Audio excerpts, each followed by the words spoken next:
நாளில் கர்த்தர் சூழ்நிலையை சாதகமாக்கி கொடுத்து நல்ல உடல் சுகங்கள் ஆரோக்கியத்தை கொடுத்து தொடர்ந்து அவருடைய சமூகத்தில் ஆராதிக்க துதிக்க ஜெபிக்க கர்த்தர் நமக்கு ஏற்படுத்தின எல்லா கிருபைகளுக்குமா அவரை ஸ்தோத்திரிக்கிறேன். அதனால் வந்திருக்கிறவங்க ஒவ்வொரு கர்த்தர் நாமே ஆசீர்வதிப்பாராக. நம்ம கடந்த மாதங்களில் தொடர்ந்து நம்ம இந்த எரிகோ ஜெபம்லாம் முடிக்கும்பொழுது பார்த்தீங்கன்னா ஏதோ ஒரு வார்த்தை குறித்து நம்ம பேசுவோம். அதை அடிக்கடி நம்ம பல வருடங்களாக படித்திருந்தாலும் ஒவ்வொரு மாதமும் அந்த எரிகோ ஜெபத்தில் கலந்து கொள்ளும் போது ஒரு வார்த்தை வந்துட்டு அது பிரத்யேகமாக தனியாக தெரியும். அந்த வார்த்தை ஏன் அப்படி இருக்கு அப்படிங்கிற காரியங்களை ஆண்டவர் உணர்த்தினார். அதே போல பார்த்தீங்கன்னா நேற்றைய தினத்தில் நம்ம எத்தனாவது அதிகாரம் வாசிங்க? யோசுவா 6வது அதிகாரத்தில் வாசிக்கும் பொழுது ஆண்டவர் ஒரு காரியத்தை உணர்த்தினார். எடுத்து வாசிங்க. யோசுவா 6வது அதிகாரம் 16வது வசனம் வாசிங்க.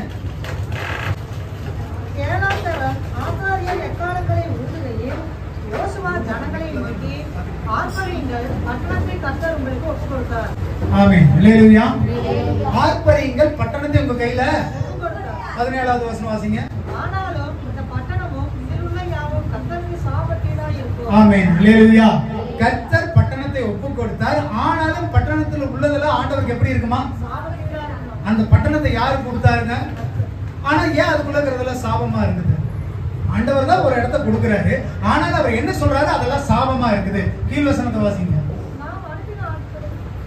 18வது வசனம் வாசிங்க. சாபத்தீடானதை ஏதாகிலும் எடுத்துக்கொள்ளுகிறதுனாலே நீங்கள் சாபத்தீடாகாதபடிக்கும் இஸ்ரவேல் பாளையத்தை சாபத்தீடாக்கி அதை கலக்க பண்ணாதபடிக்கும் நீங்கள் சாபத்தீடானதற்கு மாத்திரம் எச்சரிக்கையாய் இருங்கள். ஆமென். அல்லேலூயா. இடத்தையே அவர் தான் கொடுக்கிறாரு. வாக்குத்தத்தம் பண்ணி அந்த இடத்துக்குள்ள போன சொன்னது அவர் தான். எரிகோ மதுளை உடைச்சது அவர் தான். உள்ள போக சொல்றது அவர் தான். இடத்தை கொடுத்த ஆண்டவர் உள்ள இருக்கிறத தொடாதீங்க. அல்லேலூயா. அது ஏன் அப்படி நடக்குது? அவர் தான் கொடுக்கிறாரு. ஆனா உள்ள இருக்கிறதெல்லாம் சாபம் உண்டாரு. அது என்ன புரிஞ்சுக்க முடியுது உங்களால? அவர் தான் சுதந்திரிக்கப்பட்ட தேசத்துக்குள்ள ஆண்டவர் அழைச்சிட்டு போறார். அதுக்குள்ளதான் நீ போங்கிறார். ஆனால் உள்ளுக்குள்ள எதையும் தொட்டாதீங்கிறார். ஏன் நடக்குது இது? அவரே கொடுத்த ஒரு வாக்குத்தத்தம் பண்ணப்பட்ட இடத்தை அவரே சாபம் நீ தொட்டாதீங்கிறார். இதுல என்ன புரிஞ்சுக்கிறீங்க? நீங்க என்ன தெரியுது உங்களுக்கு? அவரே ஒண்ணு செய்யறார். அவரே திரும்ப அது சாபம். நிறைய இடங்கள்ல பாத்தீங்கன்னா தேவன் கொடுக்கிற காரியங்களை நம்ம எப்படி பயன்படுத்துறோங்கிறது இருக்கு. தேவன் நமக்கு கொடுக்கிற காரியங்களை எந்த அளவுக்கு நம்ம உதாரணத்துவமா இருக்கிறோம் இருக்குது. தேவன் நமக்கு கொடுத்த விஷயத்துல நம்ம சரியா இருக்கிறோமா தப்பா இருக்கிறோமாங்கிறது இருக்குது. எரியோக்குள்ள ஆண்டவர் அழைச்சிட்டு போறார். அந்த அழைச்சிட்டு போனது அவரு தான். எவனாலும் இடிக்க முடியாத எரியோ கோட்டையை துதியினாலே தள்ளி விட்டாரு. ஆனா நீ உள்ள போய் எதையும் தொட்டாதீங்க. அல்லேலூயா. ஆண்டவர் கொடுத்தாலும் ஒரு கண்டிஷனை ஆண்டவர் அந்த இடத்துல போடுறாரு. அல்லேலூயா. அந்த இடத்துல ஆசீர்வாதமா திறக்கப்பட்டச்சோ அந்த இடத்துக்குள்ள சாபம் இருக்கு. எல்லா இடத்துலயும் ஆசீர்வாதம் இருக்கிற இடத்துல என்ன இருக்குதுங்க? நம்ம எதை எடுத்துக்கொள்ள போறோம்? இந்த இடத்துல என்ன நடந்தது? நீங்க கீழே வாசிக்கும் பொழுது நான் சொல்றேன். நான் 19வது வசனத்தை திரும்ப வாசிங்க. சகல வெள்ளியும் பொன்னும் வெண்கலத்தினாலும் இரும்பினாலும் செய்யப்பட்ட பாத்திரங்களும் கர்த்தருக்கு பரிசுத்தமானவைகள், அவைகள் கர்த்தரின் பொக்கிஷத்தில் சேரும் என்றார். ஆமென். அல்லேலூயா. அது சாபத்தீடானது. ஆனா அதுக்குள்ள இருக்கிற பொன்னு, வெள்ளி, வெண்கலம், இரும்பு இதெல்லாம் பரிசுத்தமானது. அது யாருக்கு போகணுமா? அப்ப அந்த உடைச்சுக்கிட்டு உள்ள போனவங்களுக்கு என்ன சொல்லுங்க? ஆண்டவர் பாருங்க எப்படி சுயநலமா இருக்கிறாரு. நீ உள்ள போப்பா, உள்ள எதையும் தொட்டாது. கீழே வாசிங்க. என்னாகும் 13வது அதிகாரம் 31வது வசனத்திலிருந்து 33வது வசனம் வரைக்கும் வாசிங்க. அவனோட கூட போய் வந்த மனிதரோ நாம் போய் அந்த ஜனங்களோட எதிர்க்க நம்மாலே கூடாதே, அவர்கள் நம்மை பார்க்கிற பலவான்கள் என்றார்கள். நாங்கள் போய் சுற்றி பார்த்து வந்த அந்த தேசம் தன் குடிகளை பட்சிக்கிற தேசம். நாங்கள் அதிலே கண்ட ஜனங்கள் எல்லாம் மிகவும் பெரிய ஆட்கள். அங்கே ராட்சத பிறவியான ஏனாக்கின் குமாரராகிய ராட்சதரையும் கண்டோம். நாங்கள் எங்கள் பார்வைக்கு வெட்டுக்கிளியை போல் இருந்தோம், அவர்கள் பார்வைக்கும் அப்படியே இருந்தோம் என்று சொல்லி இப்படி இஸ்ரவேலர்களே தாங்கள் சுற்றி பார்த்து வந்த தேசத்தை குறித்து இச்செய்தி பரம்ப செய்தார்கள். இந்த இடத்துல முக்கியமான வார்த்தைகள் நீங்க தெரிஞ்சுக்கொள்ளணும். நாங்க அங்க போய் பார்த்தோம். அங்க இருக்கிற பிறவிகள் என்ன பிறவியா? பெரிய ஆட்கள். ராட்சச பிறவியா? மிகப்பெரிய ஆட்களா? ரொம்ப அவங்க பார்வைக்கு முன்னாடி நம்ம எப்படி இருந்தோமா? அப்பேற்பட்ட ஆளை சத்தமே இல்லாம மடங்கடிச்சு இடத்தை கொடுத்து, ஆனா நீ உள்ள போயிருக்கிறத எதையும் தொடாத. அப்படியே நீ எடுத்தாலும் அது யாருக்குரியது? அல்லேலூயா. அது உங்களுக்குரியது கிடையாதுங்க. நீங்க ஒண்ணுமே பண்ணாம சும்மா உட்காந்துட்டு அலங்கடிச்சுனா போய் நீங்க எல்லாத்தையும் எடுத்துட்டு வந்துருவீங்களா?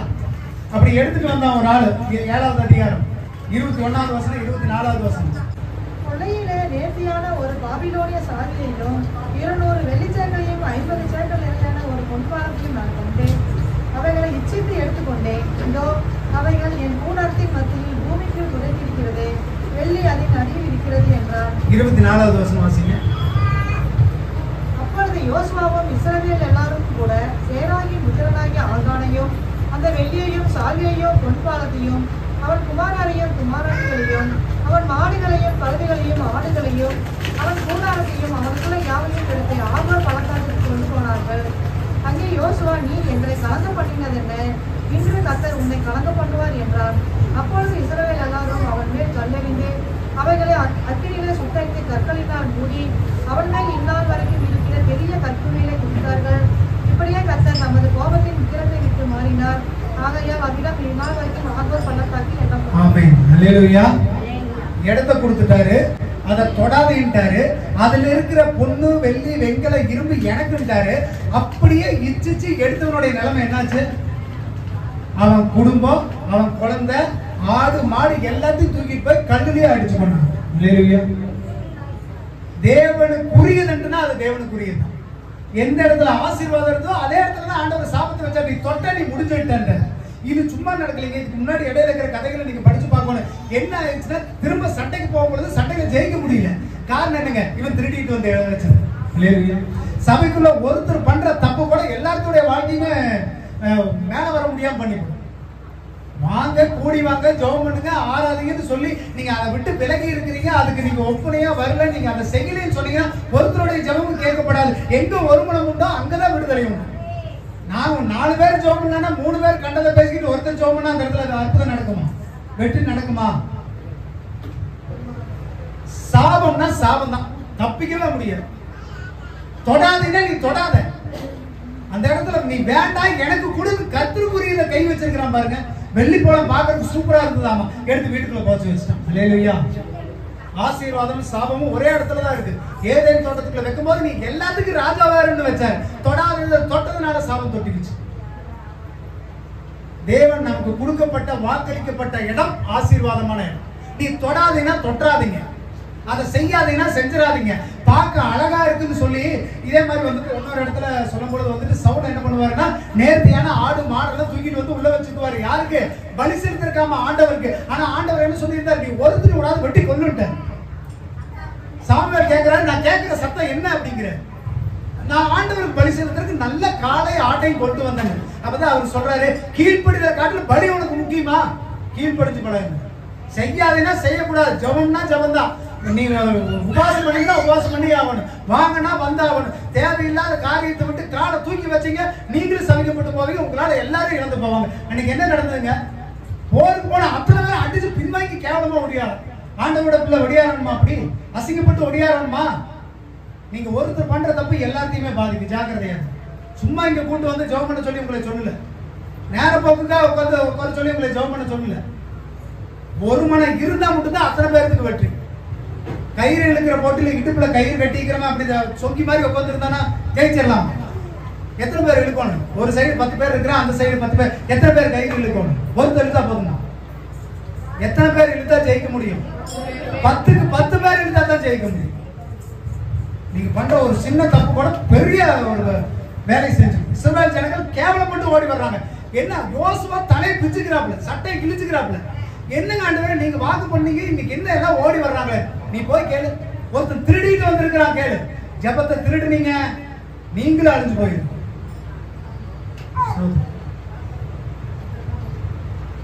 அவர் கேட்கிறாரு, போய் கேளுங்க. விதிக்கிறாங்க, சீட்டை போட்டா கடைசி ஒரு ஆள் நிக்கிற வரைக்கும் ஆண்டவர் தூக்குனார். நீ போய் நான் 100ல ஒருத்தன் 50ல ஒருத்தன் எங்கேயோ ஒழிச்சுக்கிறேன் நீ கண்டுபிடிக்க முடியாதுன்னு நினைக்காதீங்க. ஆண்டவர் தூக்குனா அட்டிமட்ட கப்பல்ல இருந்து தூக்குவார், தண்ணிக்கு ஆழத்துல இருந்து தூக்குவார். இடது புறம் வலது புறம் மேல கீழே அவர் பார்வைக்கு நீங்க ஒளிஞ்சா இருக்க முடியாது. நீங்க யாருகிட்ட நீங்க நடந்துட்டு இருக்கிறீங்க? தேவனுடைய சமூகம் பரிசுத்தமானது. நீங்க வெற்றி பெறணும்னா ஒட்டுக்கா நின்னதான் வெற்றி பெற முடியும். சும்மா ஒரு ஆள் வந்துட்டு கூடி உள்ள நின்னா கூட படையே விழுந்து போயிடும். அல்லேலூயா. தேவனுடைய சபையும் தேவனுடைய ஜபமும் படைய போடலாம். ஒருத்தர் பின்வாங்கினீங்க எல்லாரும் விழுந்து போயிருவீங்க. அல்லேலூயா. இந்த இது சும்மா ஒரு வார்த்தை மட்டும் படிச்சுட்டு போயிடுறோம். அநேக வருஷம் படிச்சிட்டோம். ஆனா அந்த ஒரு வார்த்தையில 3 விஷயம் இருக்குது. என்ன இருக்குதுங்க? முதல்ல வாக்களிக்கப்பட்ட இடத்தை ஆண்டவர் கொடுக்குறார். அந்த இடத்துக்குள்ள என்ன இருக்குது? நீங்க அந்த அதிகாரத்தை திரும்ப கூட வாசிங்களா. அது வாக்களிக்கப்பட்ட தேசம் முதலாவது. இரண்டாவது, அதுக்குள்ள என்ன பொருள் இருக்குதாமா? சாபத்தீடான பொருள் அந்த இடத்துக்குள்ள இருக்குது. அடுத்த வசனத்தை வாசிங்க. சகல வெள்ளியும் பொன்னும் வெண்கலத்தினாலும் இரும்பினாலும் செய்யப்பட்ட பாத்திரங்களும் கர்த்தருக்கு பரிசுத்தமானவைகள், அவைகள் கர்த்தரின் பொக்கிஷத்தில் சேரும் என்றார். ஆமென். ஹல்லேலூயா. இந்த ஒரே வார்த்தையில நீங்க புரிஞ்சு கொள்ள வேண்டியது 3 காரியத்தை ஆண்டவர் ஒன்று சொல்றாரு. ஒண்ணு வாக்களிக்கப்பட்டது. ரெண்டாவது, அந்த இடத்துக்குள்ள அசுத்தமான பொருள் இருக்குது. என்ன பொருள் இருக்குது? பரிசுத்தமான பொருள் இருக்குது. அசுத்தமான பொருள்னா என்னங்க? இந்த பரிசுத்தத்தை தாண்டி இந்த பொண்ணு, வெள்ளி, வெண்கலம், இரும்பை தாண்டி இருக்கிற எல்லாமே அசுத்தம்ட்டாரு. ஆடு, மாடு, மிருக ஜீவன், ஆம்பளை, பொம்பளை, சின்னவங்க, பெரியவங்க எல்லாத்தையும் கொள்ளுட்டார் பட்டயத்தில். ஒரு பொருள் கூட அது பரிசுத்தம் கிடையாது. ஆண்டவர் பரிசுத்தம் எதை முத்திருக்கிறாரோ அது மட்டும்தான் பரிசுத்தம். அதை தவிர்த்து மற்ற என்னதான் இருந்தாலும் அது பிரயோஜனம் இல்லை. ஆண்டவர் உங்களை முன்குறிச்சு நீ சரின்னு கேட்டுட்டாதான் உங்களுடைய ஜெபம் கேட்கப்பட்டுச்சு. நீங்க இவ்வளவு நாள் வந்து பண்ணின ஆண்டவருடைய சமூகத்துல காத்திருந்த நேரம் பிரயோஜனப்பட்டுச்சு. ஆண்டவர் வேண்டான்னு ஒதுக்கிட்டான்னா அத்தனையும் குப்பை. அத்தனையும் குப்பை தான், ஒண்ணுமே கிடையாது. அந்த தங்க, வெள்ளி, வெண்கலம், இரும்பு காற்று விலை உயர்ந்தது உள்ளுக்குள்ள இருந்திருக்கும். ஆனால் அதெல்லாம் அருவருக்கப்பட்டது, அசுத்தமானது. அப்ப தேவன் வாக்களிக்கப்பட்ட இடத்துக்குள்ள அசுத்தமான பொருள் இருக்குது, பரிசுத்தமான பொருள் இருக்குது. பரிசுத்தமானது யாருக்கு தான் போகும்? யாருக்கு தான் போகும்? பரிசுத்தமானது யாருடையது? உங்களுடையது கிடையாது. சும்மா திறந்தோடனே நான் போய் எல்லாம் மேய்ச்சிடலாமான்னு உள்ள பூந்து போகாதீங்க. உங்களுக்கு என்ன தகுதியோ, உங்களுக்கு என்ன முடியுமோ, உங்களால எதை தொட முடியுமோ அதை தொடுங்க. மீறி தொட்டைங்க, கர்த்தர் பார்த்துட்டு இருக்கிறார், அவர் பதில் அளிப்பாரு. இல்லையா? சும்மா எல்லாரும் தான் போனாங்க. எத்தனை லட்சம் பேர் போயிருப்பாங்க. அவங்க முன்னாடி எல்லாம் ஓப்பனா தான் இருக்குது. அத்தனை 40 லட்சம் பேர் உள்ள போற இடத்துல எவனாவது ஒரு பொருளை திருடுனா தெரியுமா? தெரியுமா? யோசுவாக்கு தெரியல, ஆனா யாருக்கு தெரிஞ்சது? அது மட்டும் நடக்காதுங்க. திருடிடலாம், எடுத்துடலாம், ஆண்டவர் விட்டவே மாட்டார். வாழ்ந்த வாழ்க்கை அத்தனை மண்மேல தண்ணி போட்டு. இல்லையா? தேவனுடைய சமூகத்துல ஜாக்கிரதையா. அப்ப இந்த இதை அப்படியே கேட்டு போனா நமக்கு புரியாது. என்னடா ஒரு இடத்த கொடுத்தாரு, அது திடீர்னு ஒரு இடத்துல சாபமா இருக்குங்கிறாரு, பரிசுத்தமா இருக்கிறது எனக்கு கொடுங்கிறாரு. அப்ப இந்த மக்களுக்கு என்னதான் கிடைக்கும் அப்படிங்கிற ஒரு கேள்வி வரும் இல்லையா? ஏன் இந்த காரியங்களை வச்சாரு அப்படிங்கறது நம்ம இப்படியே பார்த்தோம்னா நமக்கு புரியாது. ஒரு சின்ன ஊமைகளோட எடுத்து பார்த்தோம்னா அந்த காரியங்கள் உங்களுக்கு புரியும். ஆதியாகமம் 1வது அதிகாரம் 27வது வசனம் வாசிங்க. தேவன் நம்முடைய சாயலாக மனுஷனை சிருஷ்டித்தார், அவனை தேவ சாயலாகவே சிருஷ்டித்தார், ஆணும் பெண்ணுமாக அவர்களை சிருஷ்டித்தார். இந்த வாக்குத்தத்தம் பண்ணப்பட்ட இடம் ஃபர்ஸ்ட் ஆண்டவர் கொடுத்தது. அவங்க பெரிய பெரிய சந்ததியா இருந்தாங்க, பெரிய பெரிய ஆட்களா இருந்தாங்க. ஆனாலும் அவங்க எல்லாத்தையும் ஒண்ணும் இல்லாம ஆண்டவர் கொடுத்துட்டாரு. அது ஏன்? அது வாக்கு பண்ணப்பட்ட இடம். பொதுவாக இந்த இடம்ங்கிறது, நிலம்ங்கிறது நம்ம அநேக நேரங்களில் வாசிச்சிருப்போம். நம்மளுடைய இருதயமாகிய நிலம் இல்ல, பொதுவா நமக்கு புரிஞ்சுக்கிற மாதிரி சொன்னா நம்மளுடைய வாழ்க்கை ஒரு மனுஷனை குறிக்கிறது. ஒரு ஆண்டவர் நமக்கு இந்த பூமியில நமக்கு கொடுக்கப்பட்ட ஒரு வாழ்க்கை தான் நமக்கு வாக்குத்தத்தம் பண்ணப்பட்ட ஒரு வாழ்க்கை. ஆண்டவர் சும்மா கொடுக்கல, நமக்கு ஒரு வாழ்க்கை கொடுத்திருக்கிறாரு. அதுல ஆசீர்வாதம் இருக்கு, சாபமும் இருக்கு, இல்லைங்களா? அப்ப ஆசீர்வாதமான விஷயத்தை ஆண்டவருக்கு கொடுக்கணும், சாபமான விஷயத்தை நம்ம எதையும் தொடக்கூடாது. நான் சொல்றது புரியுதுங்களா? வாக்குத்தத்தம் பண்ணப்பட்ட இடம், அதுக்குள்ள சாபமான பொருள் இருந்தது, ஆசீர்வாதமான பொருள் இருந்தது. ஆசீர்வாதமானது ஆண்டவருக்கு செய்யணும், சாபமானதை நீங்க தொடரக்கூடாது. இப்ப என்ன நீங்க புரிஞ்சுக்கணும்னா, உங்க வாழ்க்கைங்கிறது ஆண்டவர் உங்களுக்கு வாக்களிக்கப்பட்ட ஒரு விஷயம். எல்லாத்துக்கும் இது கிடைக்கிறது இல்ல. நல்ல கை கால் பேச்சு திறமையோட எல்லாரும் பிறக்கிறது இல்ல. ஒவ்வொருத்தரும் ஒரு மாதிரி தான் இருக்கிறாங்க. தேவன் இந்த பூமியில நமக்கு கொடுத்த வாழ்க்கைக்கு ஒரு அர்த்தம் இருக்கு. அது நமக்காக வாக்களிக்கப்பட்டது. அதுல ஆசீர்வாதம் ஆண்டவரை எடுக்க விட்டீங்களா நீங்க? இல்ல சாபத்தை தொடாம இருந்தீங்களா நீங்க? இன்னைக்கு அதைத்தான் நீங்க புரிஞ்சுக்கணும். அல்லேலூயா. ஆண்டவர் சொல்றாரு ஆதியாகமத்துல, ஆணும் பெண்ணுமா சிருஷ்டித்தா தன்னை போலவே இருக்கணும்னு என்ன பண்ணாராமா? அல்லேலூயா. ஆண்டவர்கிட்ட எந்த ஒரு தவறு இல்ல, ஆண்டவர்கிட்ட எந்த குறையும் இல்ல, அப்படித்தான் நம்மளை சிருஷ்டித்தார். அல்லேலூயா. வாக்கு பண்ணப்பட்ட ஆதாம் அப்பேற்பட்டவன் தான். அவனுக்கு குறையே கிடையாது, அவன்கிட்ட வந்துட்டு ஒரு கருப்பே கிடையாது. அப்பனுக்கு இல்லாத ஒரு மனுஷனை ஆண்டவர் படைச்சார். அல்லேலூயா. 6வது அதிகாரம் 6வது வசனம் வாசிங்க. ஆதியாகமத்திலே பூமியிலே மனுஷனை உண்டாக்கினதற்காக கர்த்தர் மனஸ்தாபப்பட்டார். ஆமென். அல்லேலூயா. பூமியில மனுஷனை உண்டாக்குனதுக்காக அவர் என்ன பண்ணாரா? மனஸ்தாபப்பட்டார். ஒவ்வொரு நாளும் ஒவ்வொன்றா உருவாக்குறாரு. காற்று வானத்தை உருவாக்குறாரு, தரையை உருவாக்குறாரு, செடியை உருவாக்குறாரு, பூண்டை உருவாக்குறாரு, மீன் எல்லாத்தையும் உருவாக்கிட்டு நல்லதுன்னு கண்டுட்டு ஆண்டவர் மனுஷனை உருவாக்குறது எப்படி இருக்குதாமா? மனஸ்தாபப்பட்டார். அது ஏன் காரணம்? மேல் வசனத்தை வாசிங்க, 5வது வசனம். மனுஷனுடைய அக்கிரமம் பூமியில பெருகினது என்றும் அவன் இருதயத்தின் இடைவெளியின் தோற்றமெல்லாம் நித்தமும் கொள்ளாததே என்றும் கர்த்தர் கண்டு. ஆமென். அல்லேலூயா. இருதயத்தின் எண்ணம் தோற்றம்லாம் எப்படி இருக்குதாமா? எப்படியாமா? பொல்லாதது. எப்படிங்க? அது முன்னாடி நித்தமும் பொல்லாதான். அவன் வாயை திறந்தாலே அவ்வளவுதான். அல்லேலூயா. அப்ப மனுஷனுடைய புத்தியை மாத்த முடியும் அவரால். அல்லேலூயா. அவர் சொன்னா காற்று கேட்கும், கடல் கேட்கும், நிலம் கேட்கும், மழை கேட்கும், விலங்கு கேட்கும். ஆனா யார் மட்டும் தான் கேட்க மாட்டான். அதனாலதான் ஆண்டவர் சங்கடமாயி போச்சு. காத்த பார்த்து நிறுத்துறாரு, நிக்குது. ஒரு மரத்தை பார்த்து இதுக்கு மேல நீ கனி கொடுக்காதீங்கிறாரு, முடிஞ்சு வச்சு அந்த மரம். மீனை திறக்கிறாரு, காசு வருது. எது சொன்னாலும் கேக்குதுங்க. ஆனா மனுஷன் மட்டும் என்ன பண்ண மாட்டேங்கிறான். ஆனா அவன் உருவாக்கப்பட்டது எப்படி? யார் மாதிரியா? இப்படி இருக்குது, கேட்கறதுக்கு சூப்பரா இருக்குல்ல? ஆண்டவரை மாதிரி உருவாக்கப்பட்டவன் ஆண்டவர் சொல்றது மட்டும் கேட்கறது இல்லை. இல்லையா? நமக்கு கொடுக்கப்பட்ட வாழ்க்கை ஆண்டவர் மாதிரி கொடுத்திருக்கிறார். நீ நல்லவனா வாழு, சந்தோஷமா வாழு, ஆசீர்வாதமா வாழு, ஆண்டுகொள்ள வாழு. ஆனா பரிசுத்தமானதை ஆண்டவர் கொடுக்கறது இல்லை. அதுக்கு மாறா சாபமானதுல போய் போய் விழுந்துடும். அப்ப ஆண்டவர் உருவாக்கின எல்லாம் கேட்டுச்சு, மனுஷன் மட்டும் அவனால கேட்க முடியும். இப்ப இந்த காரியங்கள் என்ன? நமக்கு கொடுக்கிற வாழ்க்கையை நம்ம எப்படி பயன்படுத்துறோம்? ஆண்டவர் நமக்கு ஒரு வாழ்க்கை கொடுத்துறாரு, அதை பயன்படுத்த சொல்றாரு. ஆனா நிறைய நேரங்கள் அந்த வழியை விட்டு நம்ம வேற வழியில தான் போயிட்டு இருக்கிறோம். இல்லையா? காரணம் என்ன தெரியுங்களா? நம்மளுடைய மாம்சம் மேல வந்துருச்சு. தேவன் என்ன பண்றாரு? மண்ணுல உருவாக்குறாரு, ஜீவ சுவாசத்தை ஊதுறாராம். ஜீவ சுவாசம்னா யாருடைய சுவாசம்? அவனுடைய சுவாசத்தை ஊதி பரிசுத்தவான்னு சொன்னா அவனுடைய தெய்வீகம் அவனுக்குள்ள வேலை செய்யல, அவனுடைய மனுஷீகம் அவனை வேலை செய்ய ஆரம்பிச்சிருச்சு. அல்லேலூயா. பாவத்துல விழுகிறான். அல்லேலூயா. எப்ப உங்களுக்குள்ள இருக்கிற தெய்வீகம் வேலை செய்யாம மனுஷத்தன்மை வேலை செய்தோ அப்பவே நீங்க பாவத்தை நோக்கி தான் ஓடிட்டு இருக்கிறீங்க. மனுஷ சிந்தனை தெய்வீகத்தையோ இல்ல பரமராஜ்யத்தையுடைய தேவைகளை நிறைவேற்றார். ஆண்டவர் பூமியில மனுஷனா தான் வந்தார். அவர் ஆனா உலகத்தை ஜெயித்தார். எப்படி? தான் யாருங்கிறது தெரியும், தன்னை யார் அனுப்புனாருங்கிறது தெரியும், தான் வந்த நோக்கம் தெரியும், அதனால உலகத்தை ஜெயிச்சார். உங்களுக்கு தெரியுமா நீங்க ஏன் வந்தீங்கன்னு தெரியுமா? எதுக்கு வந்தீங்கன்னு தெரியுமா? உங்களுடைய நோக்கம் தெரியுமா? அதெல்லாம் தெரியாதனாலதான் நம்ம இழுக்கப்பட்டு கீழே தள்ளிக்கிட்டு இருக்கோம். ஒரு போதகர் ஒருத்தர் சொன்னாரு, நம்ம அறிவியல்ல புவியீர்ப்பு விசைன்னு ஒன்று இருக்கு. புவியீர்ப்பு விசைனா என்னங்க? மேல எதை தூக்கி போட்டாலும் என்ன ஆகுங்க? கீழே விழுது. அதுதான் நியதி. அதை மாற்ற யாராலையும் என்ன பண்ண முடியாதுங்க? முடியாது. ஆனா இந்த ஏரோப்ளைன் பறவைகள்லாம் எப்படி பறக்குதுங்க? அது மேல போனா என்னெல்லாம் பண்ணி ஆகணும்? கீழே விழுந்தாகணும். ஏன் விழுகாம மேலேயே பறந்துட்டு இருக்குது அந்த பிளைட்? ஒரு 500 பேர் ஏத்திக்கிட்டு, ஒரு 300 பேர் ஏத்திக்கிட்டு, அவ்வளவு லோட ஏத்திக்கிட்டு எப்படி மேல பறக்குது? கேட்டா புவியீர்ப்பு விசையும் தாண்டி ஒரு உந்து சக்தி தான் அதை மேல தூக்கிட்டு போகுது. நான் இன்னும் பாவி, நான் இன்னும் மாம்சத்துல இருக்கிற, நான் இன்னும் அயோக்கியத்துல இருக்கிற, நான் இப்படியே தான் என் வாழ்க்கை போயிடு, என்னை யாருமே ரசிக்க முடியாது, எவ்வளவு பண்ணாலும் நான் திருந்த மாட்டேன்னு நினைச்சீங்கன்னா அந்த உலகமாகி புவியீர்ப்பு விசை உங்களுக்கு இழுத்துக்கிட்டே தான் இருக்கு. ஆண்டவர் ஜெயிச்சு வந்தார். காரணம் என்ன தெரியுங்களா? அது எதுவுமே அவரால் மேற்கொள்ள முடியல.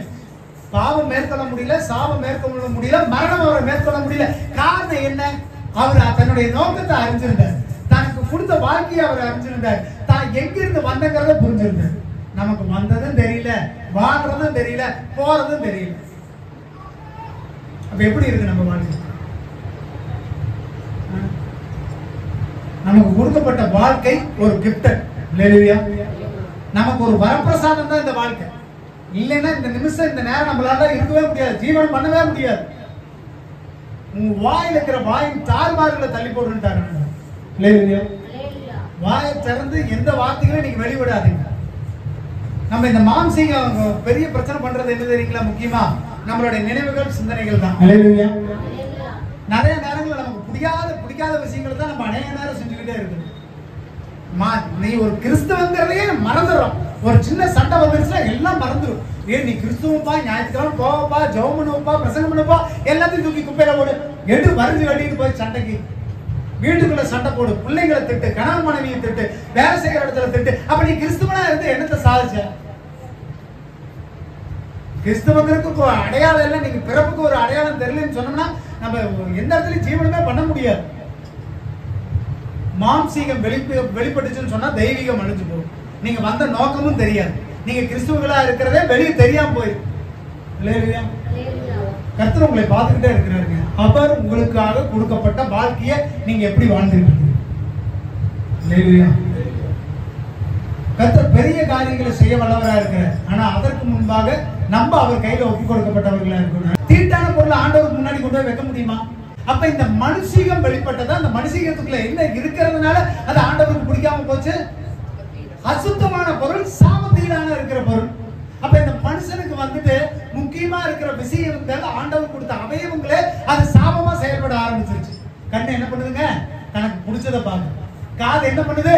தனக்கு எது விருப்பமோ எது வேண்டாமோ அதைத்தான் கேட்குது. கை என்ன பண்ணுது? தனக்கு பிடிச்சது செய்யுது. கால் ஓடுது. எங்க போறது? எங்க போகாதுங்கிறமோ அங்க ஓடுது. எல்லாத்தையும் தாண்டி நாவு புறங்கூடுறது, பொய் சொல்றது, மற்றவனை கேவலப்படுத்துறது, மற்றவனை திட்டுறது, மற்றவனை வந்துட்டு வஞ்சிக்கிறது, இதைத்தான் செய்துட்டு இருக்கு. உங்கள் அவயவங்களினாலே நீங்க சாபத்தீடா மாறி போயிடும். தேவன் உங்களுக்கு வரமா கொடுத்த உங்கள் உடல் அவயவங்களே உங்களை பாவிகளா தீர்மானிக்கும். தப்பி தவறு வாயை திறந்து ஒரு வார்த்தை சொல்லிட்டீங்கன்னா அதுக்கு நீங்க கட்டாய பலன் நீங்க கொடுத்துதான் ஆகணும். தன்னுடைய சகோதரனை பார்த்து மதிக்கானதேன்னு சொன்னாட்டெல்லாம் அவன் கெருநேரத்துக்கு பாக்கிவானான். ஜாக்கிரதையா வாயிலிருந்து சொல் பிரவாதத்துக்கு முன்பாவே கர்த்தர் அறிஞ்சிருக்கிறார். நிறைய நேரங்கள் அது தப்புன்னு தெரிஞ்சுட்டா வாய் திறந்து பேசிடாதீங்க. உங்க கண்ணு பிடிச்சதை செய்யாதீங்க, கால் பிடிச்சதுக்கு ஓடாதீங்க. ஆண்டவர் எங்க காலை வைக்க சொல்றாரோ அங்க காலை வைங்க. அல்லேலூயா. நல்லா இருக்குது, பார்க்க சிறப்பா இருக்குது, நான் போனா அதை செஞ்சிருவேன், இதுல எனக்கு அதிக வருமானம் கிடைக்கும், இதை பார்க்கறதுக்கு ஜொலிப்பா இருக்குன்னு காலை தூக்கி வைக்காதீங்க. அதுதான் சாபத்தீடான. அதைத்தான் தொடாதீங்க. அப்படி தொட்டீங்கன்னா உங்களால எதையுமே செய்ய முடியும். கர்த்தர் சாபத்தீடானதை உங்களிருந்து எடுத்து போட்டு எரிச்சு போடுங்க. அது இருக்கிற வரைக்கும் நீங்க உங்களால உங்களுடைய நிலம் அந்த வாக்குத்தத்தம் பண்ணப்பட்ட இடத்துக்கு ஆண்டவர் பக்கத்திலேயே வர மாட்டார். உங்க பக்கத்துல கூட வர மாட்டார். சீன ஒதுக்கி போட்டு போயிருக்கும். மத்தேயு 15வது அதிகாரம் 18வது வசனம் 19வது வசனம் வாசிங்க. வாயிலிருந்து புறப்படுகிறவைகள் இருதயத்திலிருந்து புறப்பட்டு வரும், அவைகளே மனுஷனை தீட்டுப்படுத்தும். எப்படி எனில் இருதயத்திலிருந்து பொல்லாத சிந்தனைகளும், கொலை பாதகங்களும், விபச்சாரங்களும், வேசித்தனங்களும், களவுகளும், பொய் சாட்சிகளும், தூஷணங்களும் புறப்பட்டு வரும். இவைகளே மனுஷனை தீட்டுப்படுத்தும். கை கழுவாமல் சாப்பிடுகிறது மனுஷனை தீட்டுப்படுத்தாது என்றார். ஆண்டவர் சொல்றாரு, நீ உள்ள இருந்து எது வெளியே வருதோ அதுதான் மனுஷனை தீட்டுப்படுத்தும். அந்த தீட்டானது சாபத்தீடானது உங்களுக்குள்ள இருந்ததுன்னு சொன்னா அது ஆண்டவர் அருவருக்கிறார். ஆண்டவருக்கு அது தேவை கிடையாது. அந்த சாபத்தீடான எண்ணங்கள், சிந்தனைகள், பேச்சுகள், விரோதங்கள், சண்டைகள், சச்சரவுகள் ஏதாவது வச்சிருந்தீங்கன்னு சொன்னீங்கன்னா இன்னைக்கே எரிச்சிருங்க. இல்லைன்னா ஆண்டவர் எல்லாருக்கும் முன்னாடி தூக்கி கொண்டு போய் உங்களை தனியா எரிப்பார். நீங்க வாழ்ற வாழ்க்கைய விருதாவே இழந்து போயிடாதீங்க. தேவன் வாக்கு கொடுக்கப்பட்ட இடம், அதுக்குள்ள சாபத்தீடானது இருந்தா ஆண்டவர் பக்கத்துல போகுமா? ஆண்டவர் முன்னாடி தாம்பர தட்டத்தில் போட்டு கொண்டு போய் வைப்பீங்களா? ஆண்டவரே என்ன ஆண்டவரே, நான் பொய் பேசுவேங்க ஆண்டவர், கொஞ்சம் ஆண்டவரே நான் திருடுவேன் ஆண்டவரே, நான் விபச்சாரம் செய்வேன் ஆண்டவரே, நான் வேசித்தனம் செய்வேன் ஆண்டவரே, நான் களவு செய்வேன் ஆண்டவர். ஆண்டவர் தாம்பர தட்டத்தில் ஏற்றி போயிருவீங்களா? ஆண்டவருடைய சமூகத்துல பரிசுத்தமானது மட்டும்தான் ஆண்டவருடைய சமூகத்துல சேர்க்கணும். அசுத்தமானது கட்டி தூக்கி நெருப்புல தான் ஆண்டவர் கொடுக்கும். அந்த தீட்டான பொருள் என்ன? அங்க படிச்ச இல்லையா? எல்லாமே தீட்டானது, எல்லாத்தையும் எரிச்சு. அப்ப தீட்டானது என்ன? அந்த வசனத்தை வாசிங்க, கீழ் வசனத்தை வாசிங்க. இல்ல இல்ல, இப்ப வாசிட்டே வாசிங்க. 19வது வசனம் வாசிங்க.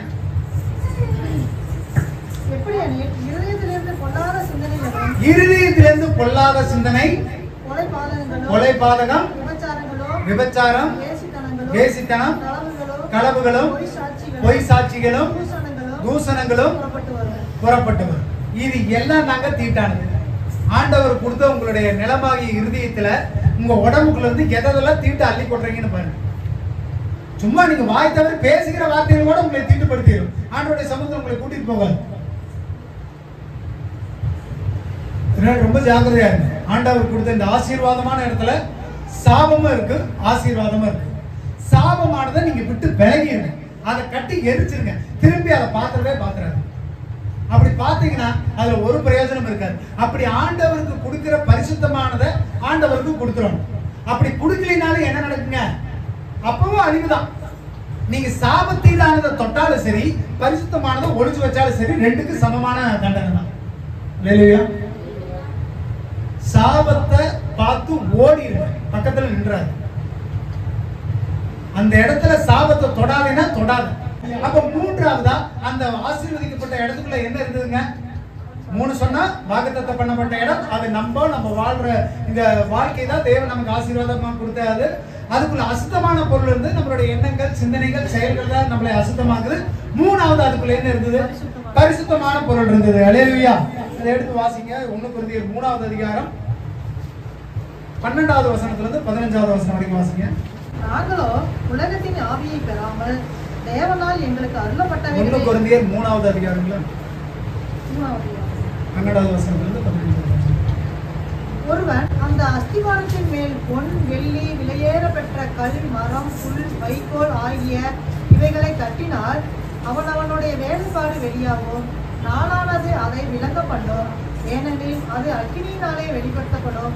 அவனுடைய வேலைப்பாடு எத்தன்மை உள்ளதென்று அக்கினியானது பரிசோதிக்கும். அதன் மேல் ஒருவன் கட்டினதை நிலைத்தால் அவன் கூலியை பெறுவான். ஒருவன் கட்டினது வெந்து போனால் அவன் நஷ்டமடைவான். அவனோ ரட்சிக்கப்படுவான், அதுவும் அக்கினியில் அகப்பட்டு தப்பினது போல் இருக்கும். வார்த்தைகளை கேட்டு அவருடைய வசனங்களை கேட்கிறவன் புத்தியுள்ள ஒரு சிற்பாசரியா இருக்கிறான். அவன் நல்லா ஆழமா தோண்டி அஸ்திவாரம் போடுறான், நல்ல கட்டளை எழுப்புறான். இதுக்கு ஒப்பான இன்னொரு வசனத்தை நான் உங்களுக்கு சொல்றேன். பெரும் மழை வந்தது, பெரும் காற்று மோதிச்சு, ஆனா அந்த கட்டளை நிலைச்சு நின்றது. காரணம் என்ன? அஸ்திவாரமாகிய கண்மலையின் மேல் கட்டப்பட்ட வீடு, இயேசுவின் மேல கட்டப்பட்ட வீடு, அது நிலைச்சு நின்றது. இல்லையா? இப்ப நீ அப்படி ஒரு அஸ்திவாரத்தை போட்டு கட்டடத்தை கட்டி, ஒருத்த வெள்ளியில கட்டுறான், ஒருத்த பொண்ணுல கட்டுறான், ஒருத்த இரும்புல கட்டுறான், ஒருத்த விளையாடப்பட்ட கல்லுல கட்டுறான், ஒருத்த மரத்துல கட்டுறான், ஒருத்த வைக்கோல்ல கட்டுறான். அக்கினின்னு ஒண்ணு வந்து சோதிக்க போகுது. அப்படி சோதிச்சு வெந்து போச்சுன்னா அவன் நஷ்டம் அடைவான், நிலைச்சு நின்னுச்சுன்னா அவன் கூலிக்க போயிடுவான். அப்ப ஆண்டவருக்கு இந்த வெந்து போற பொருள், கெட்டு போன பொருள் இல்லைன்னா வந்து இந்த அசுத்தமான பொருள் ஆண்டவருக்கு என்ன வேலை இல்லை? ஆண்டவருடைய சமூகத்துல அதுக்கு வேலையே இல்லை, ஆண்டவருக்கு அது தேவையே இல்லை. நீங்க ஒருவேளை தங்கமா இருந்தா, ஒருவேளை நீங்க வெள்ளியா இருந்தா, ஒருவேளை வெண்கலமா இருந்தா, ஒருவேளை இரும்பா இருந்தாவது நீங்க சேர்த்துக் கொள்ளப்படுவீங்களா தவிர வைக்கோல மரமா இருந்தீங்கன்னா எரிச்சு குப்பையா தான் போவீங்க. ஆண்டவருடைய சமூகத்துல பரிசுத்தமா சேர்க்கப்பட்டது என்னன்னுங்க? யோசுவால படிச்சது சொல்லுங்க. பொண்ணு, வெள்ளி, வெண்கலம், இரும்பு. நீங்க கட்டுற கட்டடம் எப்படி இருக்குதோ அது ஆண்டவருடைய சமூகத்துக்கு போகும். நீங்க ஒருவேளை பிரயோஜனமான கட்டடத்தை கட்டி இருந்தீங்கன்னா, தேவ வசனத்தை கேட்டு சபைக்கு வந்து ஆராய்ச்சி துதிச்சு நல்ல வழியில போயிருந்தீங்கன்னா உங்களுடைய கட்டடம் உறுதியா நிற்கும், அக்கனி சோதிக்கும். அப்பொழுது நீங்க தப்பி வைக்கப்படுவீங்க. வெந்து போச்சுன்னா 70 வயசு ஆகுது, நான் 20 வயசுல ரசிக்கப்பட்டேன், 50 வருஷம் சர்ச்சுக்குப்பேன், எல்லா வசனம் தலைகீழா தெரியும், எல்லா பாட்டும் நான் நல்லா பாடுவேன், ஆனாலும் வெந்து போயிருச்சுன்னா இந்த இடத்துல கர்த்தருக்குரியது யாருக்குதான் நீங்க கொடுக்கணும்? அவர் கணக்கு கேட்க விடவே மாட்டார். உங்களை தங்கமா படைச்சிருந்தாருன்னா கடைசி வரைக்கும் தங்கமாவே இருந்த ஆண்டவர்கிட்ட போயிருங்க. அப்பதான் ஆண்டவருடைய சமூகத்துல இருப்பீங்க. அவர் இருக்கிற இடத்துல அவரோட நீங்க இருப்பீங்க. யாரா இருந்தா? ரெண்டாவது யாரா இருந்தா? வெள்ளியா இருந்தா. மூணாவது, நாலாவது அட்லீஸ்ட் இருபாவது இருந்தது. மார்க் 4வது அதிகாரம் 20வது வசனம் எடுத்து வாசிங்க. கேட்டு ஏற்றுக்கொண்டு 1 30 1 60 1 100 பலன் கொடுக்கிறார்கள். ஆமென். அல்லேலூயா. ஒருத்தர் எப்படி பலன் கொடுக்கறாங்களா? 30, இன்னொருத்தர் 60, இன்னொருத்தர் 100. அல்லேலூயா. அந்த பெரிய நகரத்துக்குள்ள, அந்த எரியோ கோட்டைக்குள்ள எல்லாமே தங்கம் கிடையாது, எல்லாமே வெள்ளி கிடையாது, எல்லாமே வெண்கலம் கிடையாது, எல்லாமே இரும்பு கிடையாது. அதுல எல்லாமே கலந்துதான் இருக்கு. சபையிலையும் சரி, இந்த உலகத்திலையும் சரி, எல்லாம் கலந்துதான் இருக்கிறாங்க. 100 கனி கொடுக்கிறவங்க இருக்கிறாங்க, 60 கனி கொடுக்கிறவங்க இருக்கிறாங்க, 30 கனி கொடுக்கிறவங்க இருக்கிறாங்க.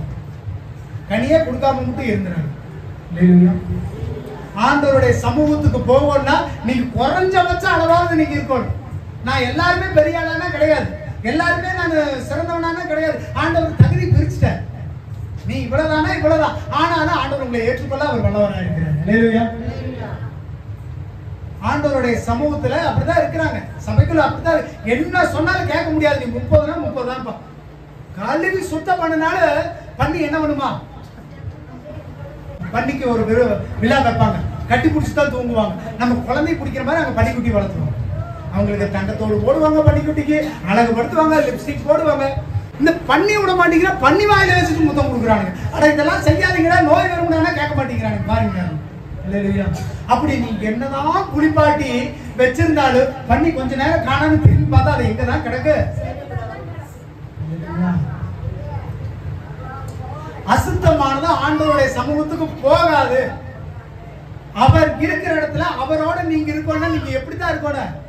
வைக்கோலா இருக்கணுமா, மரமா இருக்கணுமா, என்னவா இருக்கணும்? தங்கம். முதல்ல கத்த தொடுங்க. நான் 100 கனி கொடுப்பேன்னு சொல்லுங்க. அல்லேலூயா. மத்த எதுவுமே ஆண்டவருடைய சமூகத்துக்கு போகவே போகாது. நான் முதிர்ந்த பழம் விதை போட்டனா 1000 நெல் முளைக்கும்பா.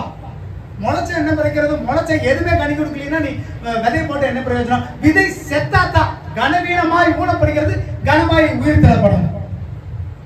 சும்மா விதைச்சா மட்டும் போதுமா, அது உயிர் தந்துருச்சான்னு பார்க்க வேண்டாமா? பேசுகிற ஒவ்வொரு வார்த்தையும் உங்க வாயிலிருந்து வெளிவருகிற வார்த்தை உங்களுக்கு வேறு உண்டு முளைக்கணும். இல்லைன்னா ஒரு பிரயோஜனம் கிடையாது. எத்தனை நாள் சுத்தி எவ்வளவு பேசினாலும் நம் போடுற விதை மங்கி அது மக்கி போய் கனமா எந்திரிக்கணும். கிறிஸ்து அப்படித்தாங்க விழுந்தாரு, கனவீனமா விழுந்தாரு. அடிச்சாங்க, பிக்கப்பட்டாங்க, ரத்தத்தை சிந்தினாரு, காரி துப்புனாங்க. கனவீனமாய் விதைக்கப்பட்டவர் எப்படி எந்திரிச்சாருங்க? கனமா எந்திரிச்சார். அல்லேலூயா. கனந்ததற்கு தேவனுடைய நாமத்தை பேசுகிற வார்த்தைகள், சத்தியங்கள், வார்த்தைகள் உங்களுக்குள்ள விழுந்துருச்சுன்னா அது விளைஞ்சுதான் ஆகணும். தேவன் இந்த இடத்துல சொல்லப்படுறாரு, அது ஆசீர்வதிக்கப்பட்ட நகரம், ஆனா அதுக்குள்ள சாபத்தீடானது. அந்த சாபத்தீடானது தொடாதீங்க. அதுக்குள்ள ஆசீர்வாதமான பொருள் இருக்குது. அந்த ஆசீர்வாதமான பொருள் யாருக்கு தான் போகணும்? சத்துரு தொட்டவே முடியாது. நீங்க உண்மையிலேயே தங்கமா இருந்தீங்கன்னா, உண்மையிலேயே வெள்ளியா இருந்தீங்கன்னா, உண்மையிலேயே வெண்கலமா இருந்தீங்கன்னா, இரும்பா இருந்தீங்கன்னா, இல்ல அட்லீஸ்ட் 100 60 30 கனி கொடுக்கிறவங்களா இருந்தீங்கன்னா ஆண்டவர் உங்களை எடுத்து பாருங்க. சத்துரு உங்க மேல உரிமை பாராட்டவே முடியாது. அல்லேலூயா. மோசேவோட கடைசி நாட்ல சத்துரு முன்னாடி நின்று என்ன பண்றானா, வாக்குவாதம் பண்றானா தேவதூதர்கிட்ட. நம்ம கிட்ட பண்ணுவாப்லையா? தேவதூதர் பக்கத்துல வந்து நிப்பாரா, ஸ்டீபன் நான் உனக்கா பேசுறேன் போப்பா, மறிச்சாலும் சந்தோஷமா மறிப்பான். போன வர பிரச்சனை என்ன, செத்தாலும் நீதிமான சாமி. தேவதூதர் நம்ம பக்கத்திலே வராம பின்னாடி திரும்பி நின்றுகிட்டாருன்னா உங்களுடைய மரணம் எப்படி இருக்குங்க? அசிங்கமா போயிடும். இப்ப கர்த்தர் தேவதூதன் உங்ககிட்ட வந்து உங்க ஆத்மாவை புடிச்சு நின்று வாதாடுற அளவுக்காவது நீங்க பிரயோஜனம் உள்ளவர்களா இருக்கு. உங்களுக்குள்ள பரிசுத்தமானதை வைங்க. அந்த பரிசுத்தத்தை யாருக்கு தான் சொந்தமானது? கர்த்தருக்கு தான் சொந்தமானது. உங்க ஆத்மா விளையாடப்பட்டது, உங்க ஆத்மா விளையாடப்பட்டது. அது சும்மா சத்துரு தூக்கிட்டு பாரு மாட்டேன். ஆண்டவருக்கு நீங்க உண்மையா வாழ்ந்தீங்கன்னு சொன்னா, பரிசுத்தமான பொருள் உங்களுக்கு இருக்குன்னு சொன்னா, அது யார் கைக்கு தான் போங்க? ஆண்டவருடைய கைக்கு தான் போங்க. அல்லேலூயா. அப்போ எல்லாம் கலந்துதாங்க இருக்கு. இந்த பூமியில இருக்கட்டும், சபைக்குள்ள இருக்கட்டும், எல்லாம் கலந்துதான் இருக்கு. இந்த பூமிங்கிறது ஒரு எல்லாம் நிறைஞ்சது. சாபத்தீடானது இருக்கு, ஆசீர்வாதமானது ஆண்டவர் நமக்கு கொடுத்துட்டார். ஆனா அதுக்குள்ள தேவையில்லாத நம்ம தொற்றக்கூடாது. ஆசீர்வாதமானதை மட்டும் தான் நம்ம நோக்கி போகணும். அல்லேலூயா. அப்ப தேவன் இந்த இடங்களை சொல்றாரு, நீ என்ன பண்ணு? சாபத்தீடானத தொற்றலாம். ஆசீர்வாதமானது யாருக்குரியது? கர்த்தருக்குரியது. அல்லேலூயா. அப்ப நம்ம போகிற வாழ்க்கை, நம்ம போகிற இடம் எப்பேற்பட்டதை நீங்க தீர்மானிச்சுக்கணும். உங்களுடைய ஆத்துமாவை நீங்க பரிசுத்தப்படுத்தி பரிசுத்தமா ஆண்டவருக்கு கொடுத்து நித்திய ஜீவனுக்குள்ள கூட்டிட்டு போறீங்களா? இல்ல உங்க மனசுக்குள்ள இன்னும் அந்த அசிங்கத்தை வச்சுக்கிட்டு, அந்த வெறுப்பை வச்சுக்கிட்டு, அந்த எல்லா இடத்தையும் உங்க மனசுக்குள்ள வச்சுட்டு உங்களுடைய ஆத்மாவை நித்திய ஜீவனுக்கு கொடுக்க விடாம போயிட போறீங்க. அசுத்தமானது எத்தனை எங்கதான் போகுங்க? சுட்டறிக்கு தான் போடும். அதுல எதையுமே மீட்டுக் கொள்ளவே முடியாது. அல்லேலூயா. அப்ப அசுத்தமானவைகளை உங்கள்ல இருந்து என்ன பண்ணுங்க? களைஞ்சு தூக்கி போட்டு திரும்ப திரும்ப அந்த அசுத்தத்தை தூக்கி தூக்கி வைக்காதீங்க. பழையவைகள் கழிந்தன எல்லாம். அப்ப பழசு எதுவுமே இருக்கக்கூடாது. அல்லேலூயா. பழசுன்னு இன்னைக்கு கேட்டு நீங்க எதெல்லாம் பழசுன்னு நினைக்கிறீங்களோ அதெல்லாம் இன்னையோட மூட்டை கட்டி போட்டுருங்க. என்னால சர்ச்சுக்கு நான் வரணும்னு நினைக்கிறேன், என்னால வர முடியலையா, அது பழசு, அதை கட்டி தூக்கி போடுங்க, புதுசா செய்யுங்க, நான் இனிமேல் சரியா வருவேன். நான் இனிமேல் ஜெபிக்கிறேன் நினைக்கிறேன், என்னால ஜெபிக்கவே முடியல, அந்த பழசெல்லாம் தூக்கி போடுங்க. இன்னைக்காவது நான் ஜெபிக்கணும்னு முடிவு எடுத்தீங்கன்னா ஜெபிக்கிறதுக்கு நீங்க முன்கூட்டி வாங்க. பழைய எண்ணங்கள் சிந்தனைகளோட சபைகளை கால வச்சிடாதீங்க, அது உங்களுக்கு வாய்க்கவே வாய்க்காது. ஹல்லேலூயா. அப்ப பழையவைகளை கலைந்து போடுங்க. எல்லாம் எப்படித்தாங்க இருக்கணும்? புதுசா தான் இருக்கணும். புதுசுனா புதுசுதான். திரும்ப அந்த பழசை தூக்கி வந்து உள்ள போட்டு யோசிச்சுக்கிட்டு நம்ம மாம்சம் ஒண்ணு சிந்திச்சுக்கிட்டு மனசு ஒண்ணு யோசிச்சுக்கிட்டு தவறான வழிக்கு உங்களை இழுத்துட்டு போயிடும். ஹல்லேலூயா. தேவன் இந்த வாழ்க்கையை ஜெயிக்கிறது ஈஸியா ஜெயிச்சுட்டு போயிடுவாருங்க. ஒரு ஜெபத்தினால எரியோ கோட்டை விழ செய்தவர். அப்படித்தான் நம்ம வாழ்க்கை. அன்னன்னைக்கு ஒவ்வொரு நாளை கடத்துறதுக்கே கஷ்டப்படுறான். ஆனா நமக்கு லகுவா போகுதுன்னா காரணம் என்னங்க? ஆண்டவர் யோசுவா சொல்றாரு, துதி மட்டும் பண்ண. இன்னைக்கு ஆண்டவர் பட்டணத்தை உனக்கு ஒப்பு கொடுத்துட்டாரு. நமக்கு வாழ்க்கையை ஆண்டவர் ஈவா கொடுத்துருக்கிறார். ஹல்லேலூயா. ஆனா அதுக்கு இருக்கிற சாபத்தீடானதை தூக்கி போட்டீங்கன்னா ஆண்டவருடைய சமூகத்துக்கு நீங்க போவீங்க. ஒருவேளை அந்த சாபத்தீடானது உங்களுக்குள்ள இருந்ததுன்னா ஆண்டவருடைய சமூகத்துக்கு அது போகாது. அப்ப பரிசுத்தமானது தான் ஆண்டவர் எதிர்பார்க்கிறார். நல்ல சுத்தமும் இது முதல் தரமுமானது, கெட்டு போகாது, அழிஞ்சு போகாது ஆண்டவருக்கு வேணும். அப்ப நீங்க உங்களை கேட்டுங்க, நான் அழிஞ்சு போகாத பொருளா, நான் சுத்தமான பொருளா ஆண்டவருடைய சமூகத்துல என்னை நிறுத்து பார்த்தா நான் வெந்து போகாம இருப்பேனான்னு கேளுங்க. நான் வெந்து போயிட்டுனா நித்திய ஜீவன் எனக்கு கிடையாது. ஆனா நான் வெந்து போகாம நிலைச்சு நின்னா தான் எனக்கு நித்திய ஜீவன். ஹல்லேலூயா. ஆண்டவருடைய சமூகத்துக்கு பரிசுத்தமானது மட்டும்தான் சேர்க்கப்படும். வந்தாவ உள்ளுக்குள்ள வர்றது சேர்க்கப்படாது. தினந்தோறும் நான் சொல்றதெல்லாம் கேட்டு கேட்டு தலையாட்டிட்டு ஒன்னும் செய்யாம போறதெல்லாம் சேர்க்கப்படாது. கேட்க காதுள்ளவன் கேட்க கடவுள். பரலோக ராஜ்யம் சமீபமாயிருக்கு. ஹல்லேலூயா. நீங்க இன்னைக்கு உங்களை நிதானிச்சு பாருங்க. நான் பண்ற விஷயம், நான் பண்ற வேலை, நான் பேசுற பேச்சு ஆண்டவருடைய சமூகத்துல போய் நிக்குமா? ஏன்னா ஆண்டவருக்கு பரிசுத்தமானதான் தேவை, முதன்மையானதான் தேவை, சுத்தமானதான் தேவை. நம்மளாம் அவருக்கு தேவையில்லை. ஒருவேளை நீங்க அசுத்தமா இருந்தா ஆண்டவர் பக்கத்துல போய் உட்கார்றதுக்கு தாங்க அவரு விருப்பப்படுறாரு. நீ என் பக்கத்துல வந்து உட்காரணுங்கிறதுக்காக தாங்க ஆண்டவர் சுத்தமானவரா மேல போனாரு. அவரு உலகத்தை ஜெயித்தார். ஏன்னா அவர் வந்த நோக்கமும் தெரிஞ்சது, அவர் எதற்காக அழைக்கப்பட்டார்னு தெரிஞ்சு. நமக்கு எல்லாம் தெரியும் நம்ம எதற்காக அழைக்கப்பட்டோம், நம்மளுடைய நோக்கம் என்ன, நம்ம எங்க போக போறோம் தெரியுமா தெரியாதா? தெரியாம தான் இத்தனை வருஷம் வந்து உட்கார்ந்துட்டு இருக்கிறீங்களா? எல்லாம் உங்களுக்கு தெரியல. எதற்காக ரட்சிக்கப்பட்டோம்? நித்திய ஜீவனுக்குள்ள போகணும், பாவம் இல்லாத பரிசுத்தமான வாழ்க்கை வாழணும், மற்றவங்களுக்கு சாட்சியுள்ள வாழ்க்கை வாழணும். இது எல்லாம் தெரிஞ்சுட்டு நீங்க திரும்ப வந்துட்டு கொலைன்னு குட்டைக்கிலேயே போய் விழுந்துகிட்டு இருந்தீங்கன்னா எல்லாத்துக்கும் எல்லாம் தெரியுங்க, செய்யறதுக்கு தான் மனசு இல்லை. அப்ப நீங்க தெரிஞ்சுக்க, அசுத்தமா இருந்தீங்கன்னா உங்களை எரிச்சு போடுவார். ஒருவேளை நீங்க தங்கமா இருந்தீங்கன்னா உங்களை சேர்த்துக் கொள்வார். ஹல்லேலூயா. ஆண்டவருடைய சமூகத்துல அவர் பக்கத்துல அவரோட சேர்ந்து நீங்க ஆராதிக்க துதிக்க தகுதியுடையவர்களாக தெரிஞ்சு கொள்ளுங்க. பரிசுத்தமானதும் சுத்தமுள்ளதும் முதன்மையானது ஆண்டவருடைய சமூகத்துக்கு போகும். அசுத்தமானது அருவருப்பானது ஏறி நரகத்துக்கு தான் போகும். அப்ப நம்ம கொடுத்த ஆண்டவர் கொடுத்த வாழ்க்கை வரமா கொடுக்கப்பட்ட வாழ்க்கை, அது ஆண்டவர் வாக்களிக்கப்பட்ட வாழ்க்கை. அதுல அசுத்தமானதை நீக்கி போடுங்க, பரிசுத்தமானதை கர்த்தருக்கு கொடுங்க. பரிசுத்தமானது நம்மளையே ஜீவ பலியா ஆண்டவர் கொடுக்கிறது. அது பரிசுத்தமா இருந்தா மட்டும் தான் ஆண்டவர் ஏற்றுக்கொள்ளுங்க. அதுல சின்ன அப்பளுக்கு இருந்தாலும் ஒரு கரை இருந்தாலும் ஆண்டவருடைய சமூகத்துக்கு அது போகாது. எல்லா கண்களை மூடுறோம். நல்ல தகப்பனை உங்களை துதிக்கிறோம் அப்பா. நீ நல்லவர், நன்மை செய்கிறவர், இரக்கம் நிறைந்தவர், கிருபை நிறைந்தவர், பரிசுத்தர் அப்பா. இந்த ஆசீர்வதிக்கப்பட்டதான நல்ல ஓய்வு நாளுக்கு உங்களுக்கு நன்றி. இந்த நாள்ல உங்களுடைய சமூகத்துல நாங்கள் கூடி ஆராதிக்க துதிக்க ஜெபிக்க கர்த்தர் பாராட்டின கிருபைகளுக்காக ஸ்தோத்திரிக்கிறேன். கர்த்தர் நல்லவரும், நன்மை செய்கிறவரும், பரிசுத்தரும், பரிசுத்த பிதாவும், நித்திய கண்மலையும், கோட்டையும், துருகமும், பலனும், அரணமானவர். இந்த நாள்ல ஆண்டவரே, நாங்கள் உங்களுடைய பார்வைக்கு விளையேறப்பட்டவர்கள் தான் ஆண்டவரே. ஆனாலும் இந்த உலகம் எங்களை வஞ்சிச்சு கீழே இழுத்து விடாதபடி கர்த்தாவே நாங்கள் உம்மோடு இருக்க, உம்மோடு நீர் கொடுத்து இந்த வாய்ப்பை பயன்படுத்திக் கொள்ள எங்களை பரிசுத்தப்படுத்துங்க. பரிசுத்தம் இல்லாமல் ஒருவனும் ஒரு காலம் தேவனை தரிசிப்பதில்லைன்னு சொன்ன கர்த்தர், பரிசுத்தமானவர்களா நாங்கள் முன்பந்தியில் நின்று உங்க பக்கத்துல வர கர்த்தாவை எங்களுக்கு இரக்கம் பாராட்டுங்க. வந்த பிள்ளைகள் ஒவ்வொருவரையும் ஆசிரியர் கர்த்தருடைய கரம், சமாதானம், அன்பு, தயவு ஒவ்வொருவரையும் தொடரட்டும். இதனால கர்த்தர் பெரிய காரியங்களை செய்ய வந்த பிள்ளைகளை ஆசீர்வதிங்க, வழி நடத்துங்க, சகாயம் இயேசு மூலம் ஜெபிக்கிறோம் நல்ல பிதாவே. ஆமென். அல்லேலூயா, அல்லேலூயா, அல்லேலூயா.